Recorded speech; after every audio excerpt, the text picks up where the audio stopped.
Tatsaviturvarenyam Bargo devasya dhimahi Dhiyo yona prachodayat. Om Shanti Shanti Shanti. Om Swastiastu. Kembali lagi bersama kami di channel PHDI Kota Medan dalam rangka talk show PHDI Kota Medan. Sebelum itu, terimalah puja dan puji syukur dari kami atas kehadiran Sang Yang Widiwasa, Tuhan Yang Maha Esa. Atas karunia-Nya kita bisa diberikan kesempatan untuk menyaksikan talk show PHDI Kota Medan, yaitu membahas tentang ajaran-ajaran tentang agama Hindu. Sudah ada bersama kita yaitu salah satu guru agama Hindu di Kota Medan, yaitu Bapak Mite Astriawan. Om Swastiastu, Pak. Gimana kabarnya? Baik. Baik. Jadi pada topik kali ini kita akan membahas tentang kama sebagai musuh dan tujuan dalam hidup, Pak. Jadi tentang kama sebagai musuh dan tujuan dalam hidup, gimana itu ceritanya, Pak? Kenapa kama bisa sebagai musuh dan bisa sebagai tujuan di dalam hidup? Bisa dimaparkan, Pak? Baik, sebelum kita bahas tentang kama sebagai musuh dan sebagai tujuan, jadi kita pahami dulu apa itu kama. Jadi kama sendiri sudah sering kita pelajari, itu sebagai memiliki arti yang sebenarnya kompleks, yang banyak sebenarnya artinya. Cuma secara umum kita pahami kama berarti keinginan atau hasrat, bisa juga berupa niat. Tetapi di satu sisi lagi kama juga diartikan sebagai cinta. Oleh sebab itu dewa kama disebut juga sebagai dewa cinta. Nah, jadi di sini bisa dikatakan bahwa kama itu secara garis besar itu berarti keinginan atau hasrat atau juga niatan. Nah, kama sebagai musuh dan sebagai tujuan itu kan seperti yang diajarkan dalam kitab suci kita sendiri.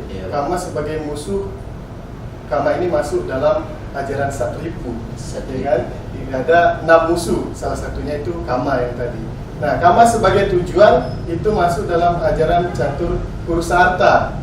Ada kama di dalam Catur Purusarta. Ada sebenarnya di sini suatu pertanyaan, apakah kama ini musuh atau tujuan? Kalau memang itu musuh, kenapa kita tujukan, kenapa kita hampiri? Tujuan kan berarti kita menghampiri ke sana, kan, menuju ke sana.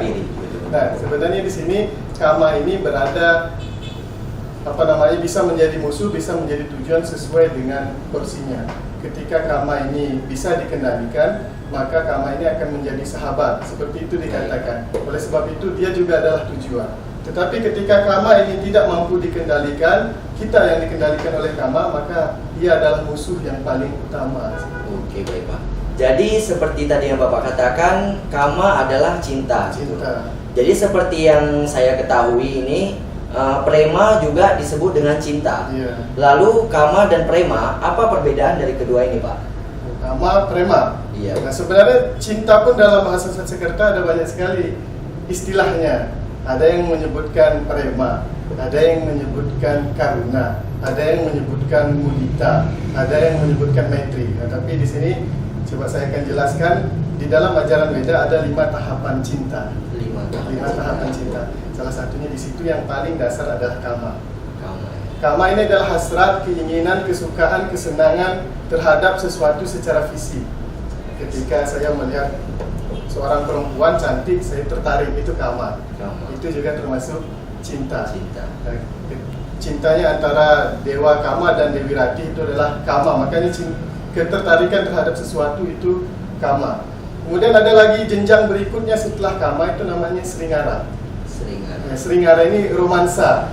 Ketika kita sudah kama, kita naik lagi tingkatannya. Kita ingin melakukan sesuatu untuk orang itu. Kita ingin memberi sesuatu, ingin melakukan sesuatu, ingin berada dalam situasi tertentu agar dia nyaman, agar dia bisa bersama kita. Itu sringara. Ada lagi tingkatan yang lebih tinggi, namanya mitra. Itu sudah ketiga, ya. Mitra ini artinya persahabatan, seperti kita tahu kan, mitra, persahabatan. Berarti mitra ini sudah tidak lagi memandang fisik, sudah tidak lagi memandang jenis. Jadi bisa saja antara cinta antara manusia dan makhluk lain, misalnya hewan bisa cinta dengan yang lainnya, lebih luas dia jangkauannya. Nah, di atas mitra ini ada bhakti. Bhaktinya artinya sujud, kalau kita biasanya artikan yang cinta yang lebih tinggi lagi. Dia seperti rasa hormat yang tinggi. Rasa sujud yang tinggi. Nah, di atas itu baru ada yang disebutkan Vedantraks tadi, ada prema. Nah, prema ini disebutnya dalam Veda Atmani Prema, atau cinta yang berdasarkan atma. Nah, di situ sudah merupakan cinta yang paling tinggi, karena cinta ini menganggap bahwa saya atma, engkau atma, semua makhluk di dunia ini atma. Jadi tidak adalah perbedaan antara saya dan kalian sama semua. seperti tatwamasi lah begitu ya Pak ya. Itulah namanya prema atma tadi. Oke Pak, lalu tadi sudah dimaparkan yang sangat luar biasa. Lalu seperti tadi dengan topik bahwa semua itu juga adalah sama, dan kama juga adalah salah satu dari catur purusa arta, yaitu 4 tujuan hidup di dalam agama Hindu. Lalu bagaimana jika seseorang tidak memiliki kama gitu Pak? Gimana?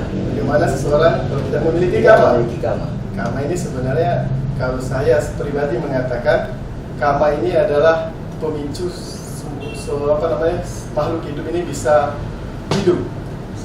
Jadi semua makhluk hidup bergerak, semua makhluk hidup melakukan sesuatu karena kama, karena niat.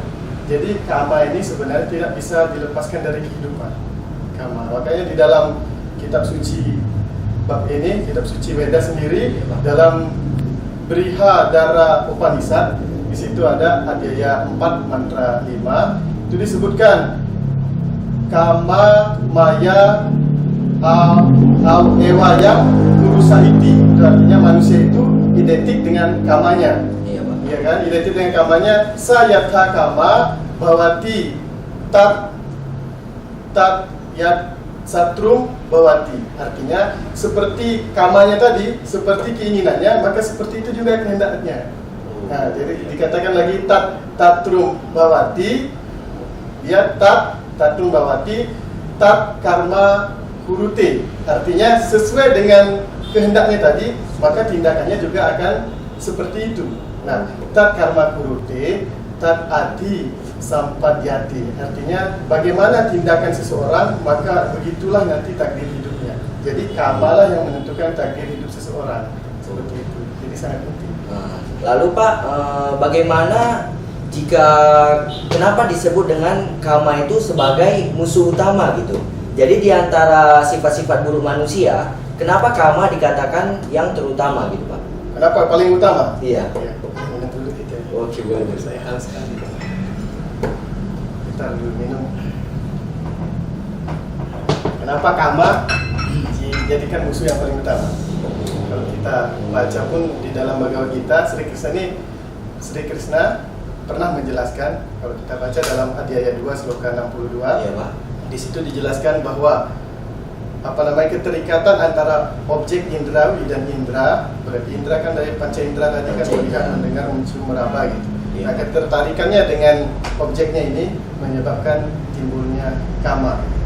Dari kama, ketika kama ini tidak dituruti, maka akan terjadi kroda, marah. Iya kan? Ketika kama ini selalu dituruti, maka terjadi loba atau kerakusan. Nah, di sini kama ini kalau tidak dikendalikan bisa menimbulkan 2 musuh lagi di bawahnya, kroda dan loba. Nah, di situ dikatakan di Bhagavad Gita Adhyaya 2 sloka 62 itu, dari kroda ini maka lahirlah kegelapan pikiran. Orang yang kroda akan gelap pikirannya. Tidak bisa membedakan mana kawan, mana lawan, mana orang yang lebih tua, mana yang lebih muda, semua dilawannya gitu. Benar. Ketika gelap pikirannya, kecerdasannya hilang.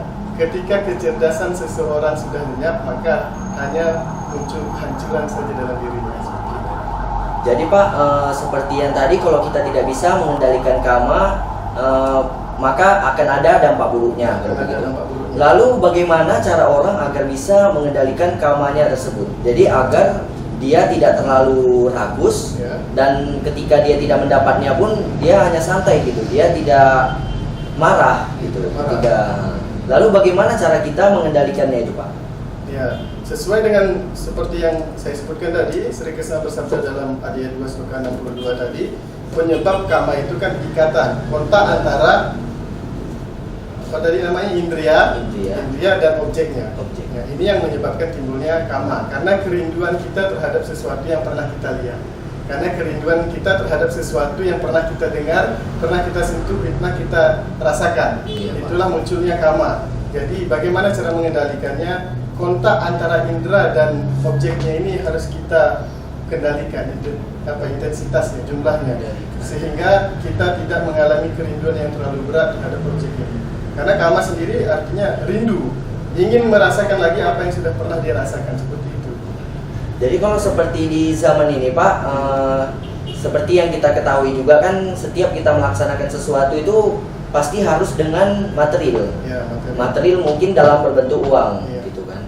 Jadi bagaimana cara kita bisa mengendalikannya sementara zaman kita ini yang memaksa kita untuk melaksanakan sesuatu itu, gitu, Pak. Jadi bagaimana cara kita agar hati kita itu menjadi tenang ketika mendapatkan sesuatu, gitu.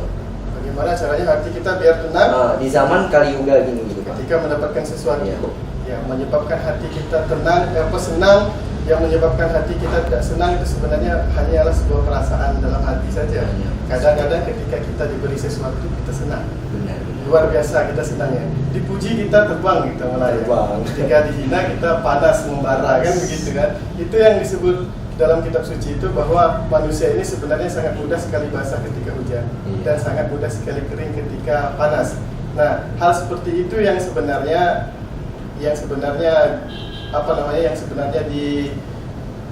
dikendalikan.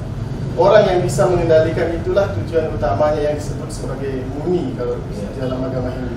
Nah, orang-orang yang mampu mengendalikan kamanya, orang-orang yang biasa saja ketika kita dipuji atau mendapatkan kesenangan, begitu juga ketika mendapatkan kesusahan. Ada satu hal yang menarik, Chandra. Ketika di dunia ini, kalau kita sadari sebenarnya bagaimana cara mengendalikan agar kita tidak terlalu menginginkan kesenangan. Iya, Pak. Ya, nggak menggembira terlalu ketika senang. Dunia ini kan berputar. Iya kan, kadang di atas, kadang Di bawah. di bawah. Kita tahu itu semua kan. Benar-benar. Sekarang kita senang, besok kita susah. Sekarang susah, besok kita senang. Kan begitu. Betul Kita kan? tahu takdir Iya. kita itu, Kita selalu berputar begitu. Benar-benar. Kalau sudah berputar begitu, kenapa kita khawatir? Sekarang kalau kita senang, berarti besok kita susah. Jangan terlalu senang, karena besok kita susah. Kalau sekarang kita susah, pikirkan besok kita senang lagi. Jangan terlalu sedih. Jadi berjalanlah dengan seimbang, seperti itu dikata. Itulah yoga namanya. Iya, Pak. Sangat luar biasa. Lalu, Pak, jika seperti halnya kalau misalnya ada seorang ayah, dia memberikan uang kepada anaknya. Jadi karena mungkin karena kebutuhan anaknya, jadi dia memberikan uang gitu. Jadi bagaimana seorang ayah bisa mengenali anaknya itu, apakah dia tipe orang yang bisa mengendalikan diri atau tidak gitu. Jadi bagaimana ciri-ciri seseorang yang sudah mengendalikan hawa nafsunya, jadi sehingga itu tidak akan menghancurkannya gitu, Pak. Karena kalau kita tidak bisa mengendalikan hawa nafsu kita itu, maka itu akan menghancurkan kehidupan kita sedikit demi sedikit.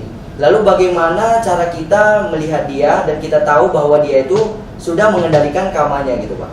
Ciri-cirinya. Ciri-cirinya. Ciri-ciri orang yang mengendalikan kama. Iya, Pak. Ya, kita kembali lagi ke dalam Bhagavad Gita sendiri, Adhyaya 2 Sloka 56. Bisa dibuka nanti di rumah. Di situ dijelaskan bahwa seseorang yang seperti saya katakan tadi, tidak kering ketika panas dan tidak basah ketika hujan, bukan berarti kalau kita hujan-hujanan kita nggak basah, bukan begitu. Maksudnya tidak melayang ketika dipuji, tidak sedih guling-guling ketika dihina, tidak begitu. Dia bersifat seimbang. Nah, dia sabar, orang yang tidak mudah marah, bersifat ahimsa. Itulah orang-orang yang disebut muni. Orang-orang yang disebut muni inilah orang-orang yang memiliki sifat mampu mengendalikan kamanya. Jadi ciri-cirinya itu tadi, tidak terkeringkan ketika panas dan tidak basah ketika hujan. Oke, baik, Pak. Jadi lalu, Pak, jika kebahagiaan sejati itu juga adalah tujuan pengendalian dari kama. Ya. Jadi bukankah kebahagiaan sejati itu juga adalah perwujudan daripada keinginan atau hasrat gitu Pak. Jadi kalau mengendalikan kama kita bisa mencapai Kebahagiaan itu apakah salah satu dari sebuah keinginan atau hasrat gitu? Ya, sebenarnya ini ada perbedaan definisi. Kita samakan dulu definisi Okay. definisinya. Ada kesenangan, ada kebahagiaan. Nah, kesenangan ini dapat diartikan sebagai suatu perasaan ketika kita menerima sesuatu. Dampak perasaan yang kita terima itu disebut kesenangan. Ya. Itu berarti ada output, ada sesuatu dari luar, kita terima dan kita merasakan sesuatu. Itu kesenangan namanya. Benar. Tetapi ketika semua itu berasal dari kesadaran dari dalam diri, itu namanya kebahagiaan. Jadi sebenarnya perbedaan. Kenapa kita selama ini mendefinisikan kebahagiaan sebagai kesenangan? Ketika saya dapat uang yang banyak, saya merasa senang, saya bahagia. Gitu. Padahal belum tentu. Benar. Karena orang yang dikasih uang kadang-kadang dia juga tidak merasa bahagia. Itu. Jadi ada perbedaan antara kesenangan dan kebahagiaan. Ini juga menjadikan perbedaan antara surga dan moksa. Jadi sebenarnya kebahagiaan itu sesuatu yang berasal memancar dari dalam diri manusia. Sesuatu yang walaupun dia dihina, dicerca, dia tetap bahagia. Seperti tadi seimbang tadi itu. Jadi orang yang mampu mengendalikan kamanya, walaupun dia misalnya diberikan sesuatu kesenangan, dia tetap seperti itu. Ketika dia diberi sesuatu yang menyusahkan dia tetap seperti itu. Itu yang namanya bahagia. Jadi rasa tenang dalam dirinya seperti itu. Itu kebahagiaan yang sejati sebenarnya. Baik. Lalu rasa senang yang ada di dalam dirinya itu bagaimana cara kita mendapatkan kesenangan itu gitu Pak? Kesenangan yang sejati. Iya. Kesenangan yang sejati, kesenangan atau kebahagiaan ini? Kesenangan. Kalau kesenangan bagaimana cara mendapatkannya? Kita harus menerima sesuatu dari orang lain. Kita harus dipuji sama orang lain, kita senang. Itu kesenangan. Tapi kalau kebahagiaan sebenarnya tidak berdasarkan pujian, tidak berdasarkan pemberian orang, tetapi sesuatu yang memang kita sadari sendiri, yang kita bentuk sendiri dari latihan-latihan yang disebut yoga tadi. Jadi ada kebahagiaan dari dalam diri yang terpancar. Oke, baik. Jadi seperti yang kita ketahui kan, seperti bekerja tanpa sebuah pamrih gitu. Yeah. Jadi apakah kita bekerja tanpa pamrih itu adalah sebuah keinginan atau sebuah hal yang buruk gitu Pak? Bekerja tanpa pamrih itu keinginan untuk bekerja, ada keinginan. Karena keinginan inilah yang mendorong. Seperti halnya diilustrasikan itu, catur prasarta ini sebagai kapal. Ya, kapal perahu pinisi yang ada digerakkan oleh angin. Nah, perahunya ini dharma katanya, airnya ini arta, kemudian anginnya ini kama. Nah, dari sini sudah jelas anginnya ini kama. Jadi yang menggerakkan segala sesuatu, yang menggerakkan dharma, yang menyebabkan kita nanti mencapai tujuan kita, moksa itu sebenarnya juga kama. Tetapi kama yang terkendali tadi. Nah, kalau kamanya ini kepada hasilnya, kamanya ini ditujukan kepada hasil, ini salah. Tapi kalau kama ditujukan kepada kewajibannya ingin bekerja secara maksimal, itu baik. Lalu Pak, jika kita ketahui juga tujuan tertinggi di dalam agama Hindu juga adalah moksha. Seperti dari ajaran Catur Purushartha, Dharma, Artha, Kama, dan Moksha. Lalu di sini kan diselipkan di tengah-tengah itu ada kama gitu.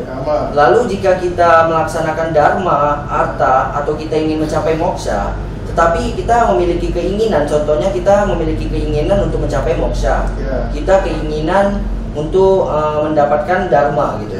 Apakah itu sebuah hal yang buruk gitu Pak? Dengan melandaskan sebuah keinginan, karena di situ kan ada hawa nafsu. Sebenarnya kan kembali lagi kita ini terperangkap dalam definisi kama yang sebagai hawa nafsu, sebagai sesuatu yang menggebu-gebu, yang harus kita penuhi, sebagai sesuatu yang merugikan. Karena selama ini kita memandang kama adalah musuh. Kita jarang sekali memandang kama adalah tujuan. Nah, sebenarnya kama dalam artian Catur Purushartha itu kesenangan. Jadi tujuan pertama dharma. Dharma itu kewajiban. Kewajiban seorang ayah misalnya. Jadi dia kewajibannya memberi nafkah kepada istri, misalnya gitu kan, atau memberi jajan kepada anaknya, itu kewajiban dharmanya itu. Nah, dharmanya itu harus dipenuhi. Ketika memenuhi dharma, dia tujuannya sudah terpenuhi. Nah, kemudian kedua harta, dia harus menabung, harus menumpu kekayaannya untuk kehidupannya di kemudian hari. Benar. Itu tujuan, tidak bisa dimunafikan. Tujuan hidup kita juga ke dunia ini memang untuk harta. Nah, ketiga kesenangan, setiap orang punya kesenangan. Kalau saya mendefinisikan kama, kesenangan ini bisa berarti kesenangan, hobi, minat, sesuatu yang kita senangi. Benar. Itu juga ketika kita mendapatkan sesuatu yang kita senangi, kan hati kita merasa lega. Iya. Seperti halnya tujuan kita sudah tercapai. Baik. Gitu. Silakan diminum dulu Pak.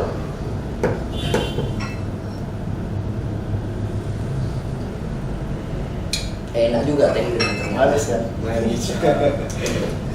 Jadi Pak, berarti kama itu sama seperti halnya sebuah anugerah ya Pak ya. Iya. Jika kita menggunakannya untuk hal yang baik, dia akan mengarah ke baik. Baik. Ketika buruk, Mengarah ke buruk ya begitu ya Pak ya. Iya.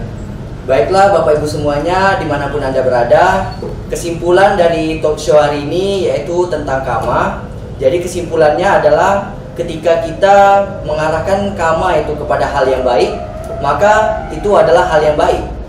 Ketika kita mengarahkan kama itu kepada hal yang buruk, maka itu adalah sebuah hal yang buruk. Jadi ketika seorang manusia bisa mengendalikan kama atau hawa nafsu yang ada di dalam dirinya, maka dia akan bisa menjadi orang yang lebih baik untuk kedepannya. Baiklah Bapak Ibu semuanya, dimanapun Anda berada, demikianlah talk show kami pada hari ini. Semoga apa yang kami sampaikan bisa dapat bermanfaat untuk Bapak dan Ibu semuanya.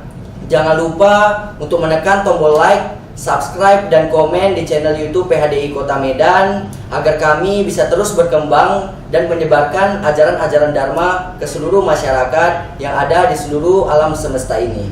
Baiklah Bapak Ibu semuanya, jika ada salah kata di dalam penyampaian kami mohon maaf ya sebesar-besarnya. Saya akhiri dengan Parama Santi. Om Shanti Shanti Shanti Om. Terima kasih. Terima kasih Pak.